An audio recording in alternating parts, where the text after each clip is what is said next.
అందరికీ వందనాలు.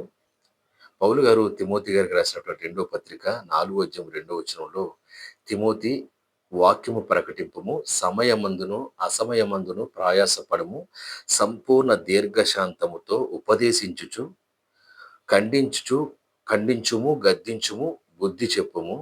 ఎందుకనగా ఈ జనులు హితబోధన సహించక దురద చెవులు గలవారై తమ స్వకీయ దురాశలకు అనుకూలమైనటువంటి బోధకులను పోగు చేసుకుని సత్యమునకు చోటియక కల్పనా కథల వైపు చెవియొగ్గు కాలము వచ్చును అని చెప్తూ ఉన్నారు. ఆ కాలం వచ్చేసింది. ఇప్పుడు ఆ కాలంలోనే ఉన్నాం. ఎందుకు ఈ మాట చెప్తా ఉన్నానంటే, వాక్యాన్ని ఇలా బోధించారు అని చెప్పినందుకే ఆహ్, కిరణ్ పాల్ గారు అభిమానులే కావచ్చు, అంత మాత్రమే కాదు, వాళ్ళ డై హార్డ్ ఫ్యాన్స్ ఉంటారు గదా! వారు నా మీద విరుచుకుపడతా ఉన్నారు. దండయాత్ర చేస్తా ఉన్నారు. నేను చెప్పింది లేఖనం. లేఖనం అలా ఉందా లేదా సరిచూసుకోండి.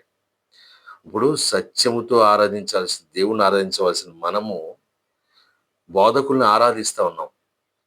క్రీస్తుని వెంబడించాల్సిన మనము బోధకుల్ని వెంబడిస్తా ఉన్నాం. ఏది సత్యమో, ఏది అసత్యమో తెలుసుకోలేకపోతా ఉన్నాం. వారు చెప్పిందే వేదంగా భావిస్తా ఉన్నాం. అంటే నిజంగా, సత్యంగా భావిస్తా ఉన్నాం. లేఖనం మనం చదవట్లా. లేఖనం అర్థం చేసుకోవట్లా.